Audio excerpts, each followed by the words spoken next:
Buenos días y bienvenidos a todos los clientes de nuestro servicio Conocimiento Asesor. Intentando facilitar el día a día de los profesionales, desde Planificación Jurídica volvemos a abarcar un tema de actualidad dentro de nuestro servicio de formación profesional.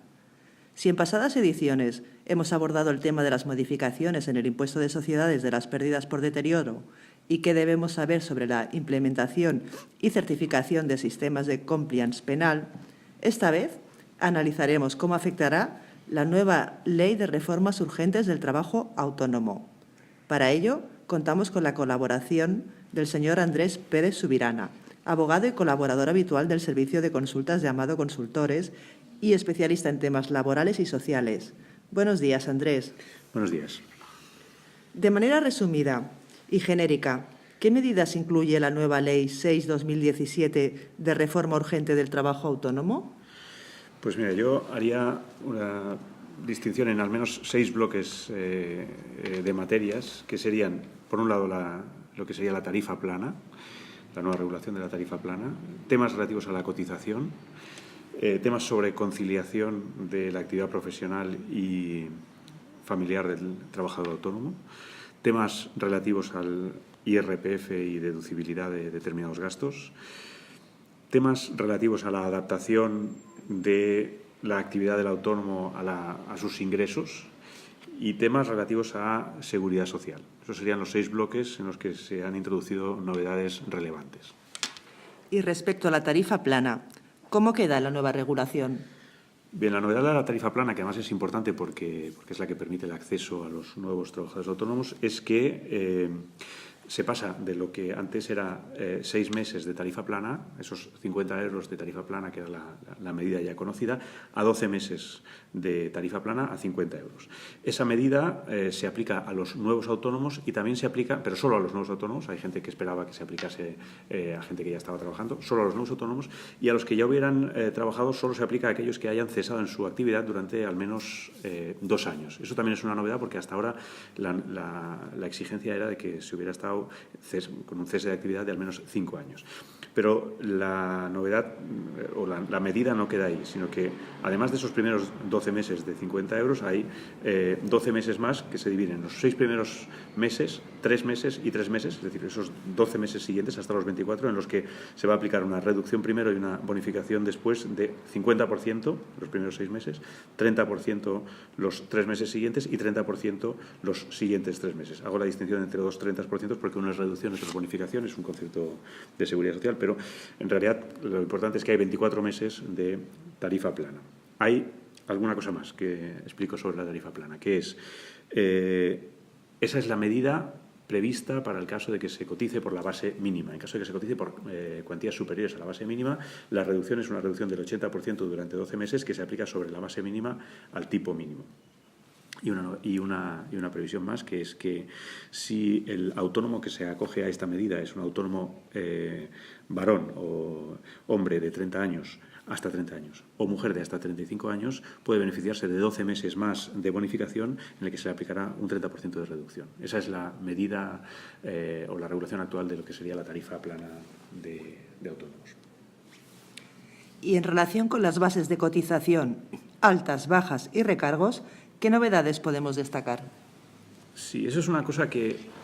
es importante porque se habló mucho de eso y eso es lo que tiene que ver con lo que he dicho antes sobre la posibilidad de adaptar la actividad del autónomo y en concreto sus ingresos a sus altas y sus bajas. Entonces, no se ha regulado una cosa que se pedía, que era que se adaptase la cotización, aquello por lo que se cotiza, a los ingresos efectivos del autónomo. Eso no se ha aprobado. Lo que se ha hecho son 2 medidas que son un poco más genéricas y más abstractas, que son la posibilidad de cambiar de base de cotización por parte del autónomo hasta 4 veces al año, que eso tendrá efectos el 1 de abril, el 1 de julio, el 1 de octubre y el 1 de enero, siempre y cuando se haya pedido cada una de estas posibilidades durante los 3 meses anteriores. Esa posibilidad de cambio de bases de cotización permite que el autónomo adapte, si prevé que va a tener pocos ingresos, pues adapte su base de cotización a un periodo en el que cree que va a tener menos ingresos. Y luego la otra medida tiene que ver con la fecha de efectos de las altas y las bajas del autónomo. Tradicionalmente el autónomo, cuando se da de alta o se da de baja, eso tiene efectos al principio o al final de mes, según sea la alta y la baja, y con la nueva regulación el autónomo puede hacer 3 altas o bajas al año, en las que esa alta o baja tendrá efectos el mismo día en que se cumplan los requisitos, con lo cual puede adaptar mejor su alta o baja a autónomos a las previsiones que tenga de tener o no tener ingresos. Me preguntabas, junto con esto, otra medida que yo he encuadrado dentro de lo que eran cotizaciones, que es lo de los recargos. Los recargos, lo que se ha hecho es establecer una regulación más progresiva en la que se premia al que, aún no habiendo pagado la cuota a tiempo, lo hace de manera temprana, como si dijéramos, porque antes era el recargo lineal del 20% y ahora se prevé un recargo inferior del 10% en el caso de que el pago fuera de plazo se produzca dentro del primer mes natural siguiente al vencimiento del plazo de ingreso. Entonces, bueno, se trata de una medida pues, para beneficiar a aquel que paga antes. Y en materia de prestaciones a la Seguridad Social, ¿es cierto que se podrá compatibilizar la pensión de jubilación al 100% y el trabajo por cuenta propia? Sí. Hay una previsión en la Ley General de la Seguridad Social, que es la de lo que se llama jubilación, envejecimiento activo, jubilación activa, que permitía hasta ahora compatibilizar la pensión de jubilación de la Seguridad Social en un 50% de la pensión, con actividad por cuenta propia o por cuenta ajena. Bueno, esa es la medida que existía hasta ahora. Bueno, pues la novedad que incluye esta nueva ley es que, en caso de que la compatibilidad entre la pensión y el trabajo sea un trabajo por cuenta propia, siempre y cuando ese trabajador por cuenta propia tenga contratado una tercera persona por cuenta ajena, podrá compatibilizar ese trabajo por cuenta propia con el 100% de la pensión de jubilación. Eso es una novedad que hasta ahora no existía. Siguiendo en materia de prestaciones, ¿es cierto que se reconoce el accidente in itinere como accidente de trabajo para el trabajador autónomo? Sí, la verdad es que esta era una previsión que en el caso del autónomo no existía. Es decir, tradicionalmente en el régimen general el accidente que sufre el trabajador por cuenta ajena yendo o viniendo del trabajo es un accidente que se considera de trabajo. Y eso es importante porque hay un volumen importante, un porcentaje importante de accidentes de los trabajadores por cuenta ajena que son accidentes in itinere. En cambio, cuando se reconoció hace ya unos años el accidente de trabajo para el trabajador autónomo, que no es una cosa relativamente reciente también, creo que es del año 2003, no se incluyó esta posibilidad de que el accidente in itinere, el yendo y viniendo del lugar de la prestación de servicios, se considerase accidente de trabajo. Esta previsión es una novedad, por primera vez se reconoce, se modifica la Ley General de Seguridad Social en este sentido. Lo que pasa es que se vincula no al trabajo, porque es un concepto más de trabajador por cuenta ajena, sino que se trata del accidente sufrido por el trabajador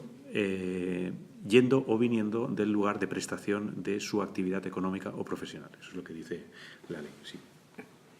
Desde el punto de vista fiscal, ¿qué medidas incluye esta ley? Pues incluye dos medidas o dos previsiones que en las que se introduce una modificación en la ley del IRPF, según las cuales serán deducibles los gastos de manutención del autónomo, aunque exige que sean abonados por medios telemáticos y con los límites que establece el reglamento del impuesto de la renta, que son 26,67 euros diarios en España y 48,08 en el extranjero en este año. Y la segunda previsión es la deducibilidad también de los gastos de suministros de la vivienda, que son agua, gas, electricidad, telefonía, internet, en caso de que el autónomo haya afectado esa vivienda parcialmente a su actividad como autónomo. Lo que pasa es que esa deducibilidad será en la parte que resulte de aplicar, es un poco complicado, la parte que resulte de aplicar el 30% a la proporción de metros cuadrados que el trabajador autónomo haya destinado a la actividad. Es decir, ni siquiera es el 30%, es el 30% de la proporción de la vivienda que haya destinado a la actividad, salvo que el autónomo demuestre que es en una proporción superior, cosa que no creo que sea fácil, pero bueno, siempre puede demostrar que la proporción es superior. Esas son las dos medidas de deducibilidad fiscal. Y en materia de conciliación entre actividad profesional y familiar, ¿cuáles son las novedades? Pues hay, diríamos que tres cosas muy puntuales, pero que son. La primera, existía y existe todavía una bonificación del 100% de las cuotas por contingencias comunes durante 12 meses en el caso de que el autónomo se haya dedicado al cuidado de un menor. Eso se podía hacer durante 12 meses siempre que se tratase de un menor hasta 7 años. Bueno, pues la modificación ahora es hasta 12 años en paralelo a lo que se ha hecho en otras previsiones, en otras materias, que es que sea lo de la reducción de jornada, por ejemplo, es hasta los 12 años. Esa es una de las medidas, limitada, pero es una de las medidas. La otra medida es que la bonificación de la que pueda disfrutar el autónomo que se encuentra en situación de maternidad, paternidad, adopción, guarda con fines de adopción o riesgo durante el embarazo o de la lactancia, que era una deducción que ya existía del 100% de las cuotas, tanto para el autónomo como para la persona a la que contratase. Esa es una deducción que hasta ahora exigía que se hubiera contratado a una persona que sustituyese al autónomo. Pues bueno, ahora no se va a exigir que haya una persona que sustituya al autónomo para poder beneficiarse de esa deducción del 100%. Y además hay una modificación en la regulación de lo que se le bonifica al autónomo. Es decir, hasta ahora se le bonificaba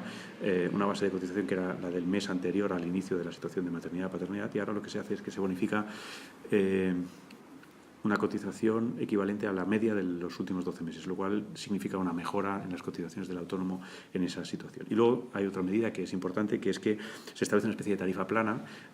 para la mujer autónoma, dice trabajadoras claramente, que haya estado en situación de maternidad, adopción o guarda con fines de acogimiento y tutela, que se reincorpore al trabajo autónomo en los 2 años siguientes. Esa tarifa plana será de 12 meses y, como en el caso de la tarifa plana que antes hemos comentado, eso es para el caso de que haya una cotización por base mínima. En el caso de que sea por una base de cotización superior, se aplicará una bonificación o reducción del 80% de la cuota calculada sobre la base mínima. No sé si lo he dicho demasiado rápido, pero porque son cosas, pero bueno, que es un poco similar o muy similar a lo que se prevé para la tarifa plana de acceso inicial al trabajo autónomo que hemos comentado antes. Y por último, ¿cuáles son las cuestiones que finalmente no se han incluido en la ley? Sí, eso es importante porque hay una serie de cuestiones que, bueno, esta norma lleva, desde que se anunció primero, luego se aprobó antes de verano en el Congreso y luego pues ha tenido una tramitación hasta ahora, en la que en este tiempo se ha ido hablando de una serie de medidas, algunas de las cuales se han trasladado a la ley y algunas otras no. Y por lo tanto sí que es importante quizá hacer referencia mínimamente a las que no se han trasladado a la ley, que son las siguientes. En primer lugar, no se ha regulado una cosa que se esperaba, que era cuál es el concepto de habitualidad para poderse